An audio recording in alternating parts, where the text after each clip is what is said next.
I am standing here with the Prince of Pastries, the King of Cakes, the Emperor of, I don't know what, empanadas? Sure. We'll fix that in post. The one and only Duff Goldman. Duff, thanks for chatting with me today. Entremet. The Emperor of Entremet. The Emperor of Entremet! I'm not familiar with that, but I'm going You to know look it those up. things that Yeah. you see where they pour the glaze on the cakes and it rolls off and they're all those beautiful colors? Yeah, the Entremet. Now, I'm told you went to high school in a town called Sandwich, and then you became a chef. Do you think you were naturally inclined to be a chef, or just really open to the power of suggestion? The thing is, I worked at Sandwich Pizza. Sandwich pizza? I worked at the East Sandwich Grill. Okay. But we didn't grill sandwiches. So, but the word sandwich is a running theme in your life, you would say. What's your fave? If you had a top one of sandwiches, what would it be? I'm gonna say We'll do it at the same time. We'll do it at the same time. Ready? 1, 2, 3. A Cheesesteak. cheesesteak with side of... just a cheesesteak. Now, I understand you've got a tattoo. Justin, we're shooting an interview! Mark? I understand you have a tattoo of your Hebrew name. Does that just mean it says Duff in Hebrew? Well, sorta. It's wait, it's here. Let me get it. Yeah, here it okay, is. I see it. Oh, wait, there. Yeah, there It it does is. not look like the name Duff. It's not. It says Av Shalom. Of Shalom. Now, I know Shalom is a way of saying hello to people, Yeah.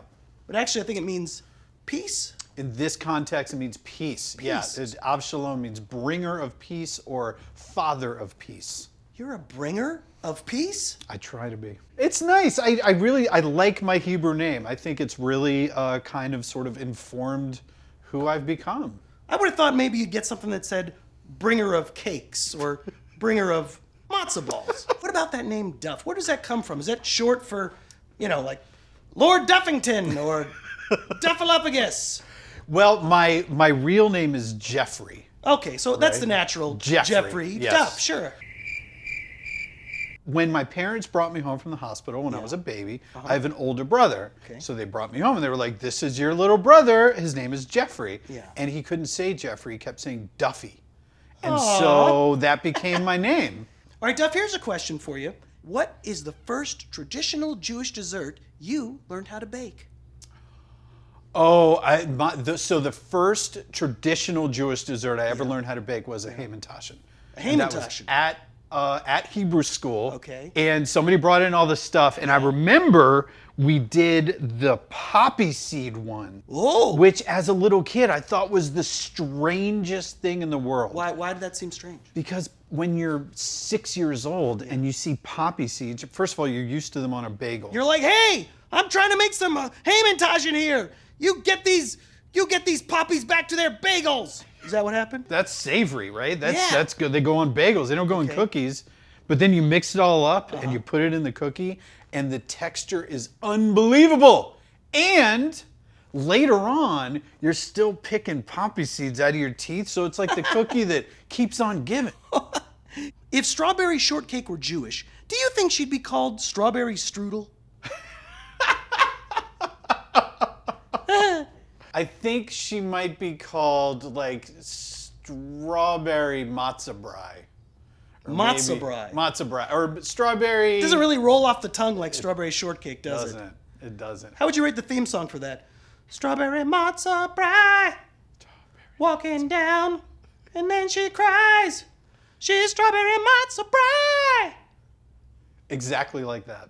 So Duff, black and white cookies. Now, how'd they come up with those colors? Why are they black and white? Well, okay, so they call them black and white cookies because one side is vanilla flavored and one side is chocolate flavored. So the experience of eating a black and white cookie, it's really an adventure. Okay. Which bite is going to have chocolate? Which bite is going to have vanilla? Which one is going to have a little bit of both? Do you like a little bit of vanilla with more chocolate? Do you like just a touch of the chocolate with a big bite of vanilla? It's like every bite is going to be an experience. It's an adventure cookie. You can aim your mouth accordingly for which flavors you want.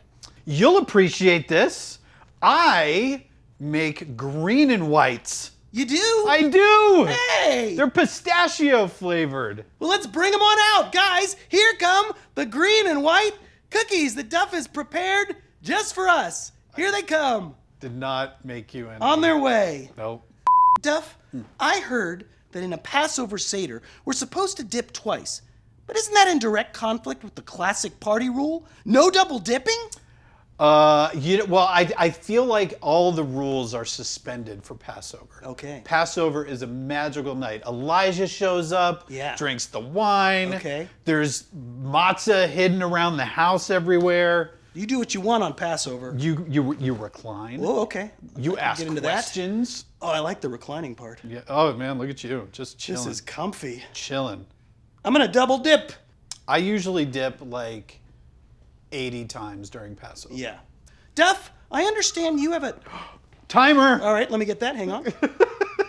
Hold on, sorry. So far it's going It's great. the matzo balls. I'm not complaining. I love what you're doing back there. That sounds So like it's about 20 a. minutes? Yeah. I feel like that sounds like a bad 90s comedy. Waiting for matzo balls. Duff, what does being Jewish mean to you?